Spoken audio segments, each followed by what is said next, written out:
Fatigue, douleur, migraine, le Spasfon est un nom qui revient fréquemment dans la liste des médicaments du quotidien.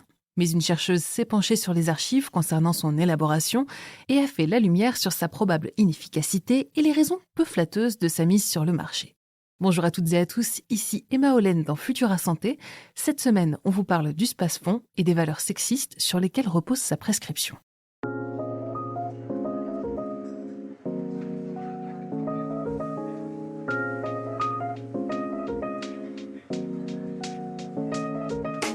La pharmacopée moderne renferme des milliers de molécules, certaines d'une efficacité redoutable, d'autres dénuées de tout principe actif bénéfique pour la santé humaine. L'archétype de cette inefficacité est sans aucun doute les granules homéopathiques qui génèrent régulièrement leur lot de polémiques. Pourtant, elles sont loin d'être les seules. Fin 2023, Juliette Ferry-Danini, philosophe de la médecine spécialisée en épistémologie et en éthique médicale, publie un livre aux éditions Stock intitulé « Pilule rose de l'ignorance en médecine ». Ces pilules roses, nous les connaissons toutes et tous, en particulier si vous faites partie de la catégorie des personnes qui souffrent de règles douloureuses. Il s'agit du célèbre Spasfon ou fluoroglucinol, le nom de sa molécule active. À la différence de l'homéopathie, le Spasfon contient donc bien une molécule pharmacologiquement active. Mais cela ne suffit pas pour se prétendre efficace. Encore faut-il apporter la preuve clinique de son efficacité, et c'est là que le bât blesse. L'efficacité du Spasfon dans les différentes indications majeures pour lesquelles il est prescrit, à savoir l'effet analgésique dans les douleurs digestives ou gynécologiques et obstétricales, n'est soutenue par quasiment aucune donnée probante. En retraçant les archives concernant le Spasfon, Juliette Ferry-Danini montre en effet d'innombrables failles du système. Des manquements éthiques, du marketing agressif, une inertie patente des autorités sanitaires, tout y passe. La cause de son succès, selon la philosophe, le sexisme ambiant de l'époque, qui perdure encore aujourd'hui, concernant la santé féminine.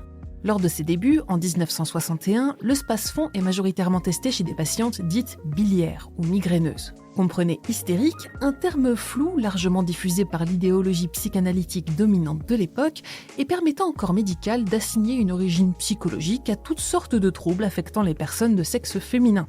Troubles de la sexualité, fatigue, douleur, puis plus tard spasmes, de nombreuses plaintes sont reléguées sous l'ombrelle de l'hystérie.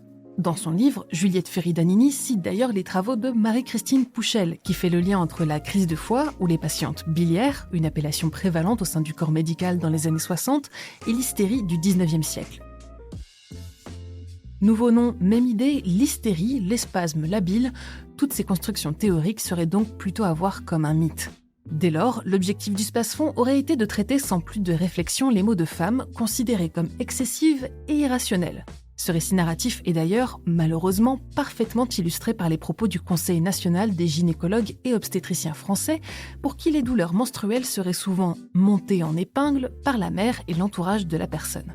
La philosophe écrit que, pour cette organisation, le but est de dédramatiser des douleurs qu'elle juge banales et bénignes. Et pour ce faire, tous les moyens sont permis, y compris prescrire un médicament sans aucune efficacité avérée. Grâce à ce mode de pensée archaïque, le Spasfon est toujours allègrement prescrit aujourd'hui. Il est le fier représentant d'une discrimination épistémique à l'égard de la santé féminine, juste à côté de la non-représentativité des femmes dans les essais cliniques, par exemple.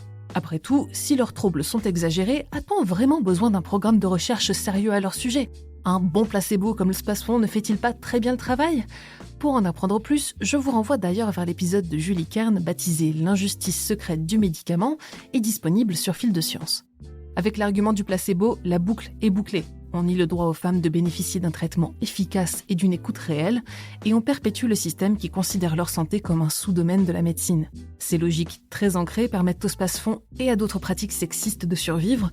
Saluons donc le travail d'auteurs et d'autrices comme Juliette Ferry-Danini, grâce à qui le jour peut être fait sur ces injustices, et poursuivons nos efforts pour défendre le droit à une médecine juste et inclusive pour toutes et tous. C'est tout pour cet épisode de Futura Santé. Si ce podcast vous plaît, pensez à lui laisser une note et un commentaire et n'hésitez pas à le partager autour de vous. Cette semaine, je vous recommande notre dernier épisode de Science ou Fiction dans lequel Mélissa Lepoureau vous dévoile si le Yéti existe vraiment. Pour le reste, je vous souhaite une excellente journée ou une très bonne soirée. Prenez soin de vous et je vous dis à la prochaine dans Futura Santé.